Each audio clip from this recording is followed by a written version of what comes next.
So children, last class we have dealt with a complicated situation of a current carrying coil and its magnetic field at the point of its on its axis. And the complication was only the direction of magnetic field. So go through that class again and again and practice the cross products direction. Now we completed the magnetic field of a current element which was 2 dB sin theta if we were considering the element at the top and element at the bottom, the symmetrical situations, right? Now when we decided that okay, only the sign component is effective component in the magnetic field, only this component is contributing to the magnetic field, then we will start our calculation with the current element at the top only or at the bottom only. So due to one current element, the effective field here is dB sin theta. So we have to start with this, that after getting the knowledge of effective magnetic field, the one current element will produce effective field dB sin theta.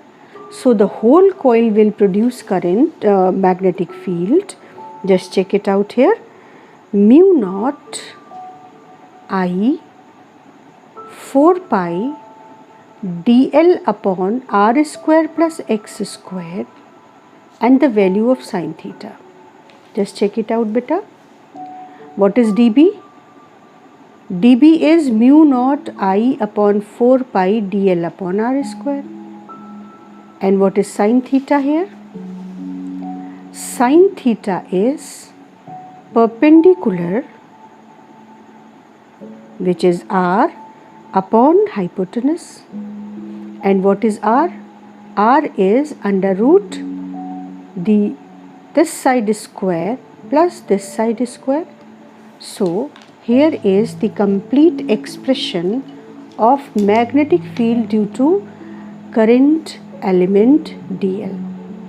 Mu naught I upon 4 pi dl upon small r square. So small r is under root r square plus x square, and if a small r square, that means under root is gone, and sin theta. And what is sin theta?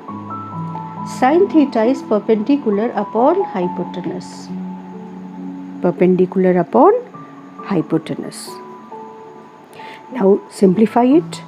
So it is mu naught I upon 4 pi dl r, and this is r square plus x square to the power 3 by 2. Mu naught I 4 pi dl r and this r square plus x square to the power 3 by 2. Is it clear, beta? Now due to whole coil, the magnetic field will be integration of this magnetic field, which is magnetic field due to one element only. So let me see what will be the result. If you integrate this expression dB, then substitute the value here in place of dB effective, and dB effective, it's not vector, it's magnitude only. dB effective is this much, and mu naught I 4 pi and r and x, everything is constant. So take it out of the integration. Inside the integration you will be left with dl, and just recall that is the case when similarly we were doing it with the charged ring and the electric field at its axis. So let me first complete this calculation. Mu naught I r 4 pi r square plus x square to the power 3 by 2, and integral dl means sum of all the elements length, that is 2 pi r, the periphery of the coil. So 2 pi is cancelled here with the 4 pi, and you are left with mu naught I r square upon 2 r square plus x square to the power 3 by 2. Right? And very important thing, that if we are at the right side of the coil, then direction of effective magnetic field is towards the coil, and if we are on the left side of the coil, I explained you in the last class with help of the 3D model that direction of electric field will be in the same direction. If we are changing our side from right to left, the magnetic field's direction is not changing, and that is because in class 10th you have studied that magnetic coil carrying current acts just similar to the bar magnet, and the side which is carrying current clockwise is south pole. Do you remember this? Is south pole. And the side which appears to have current in anti-clockwise direction is north pole.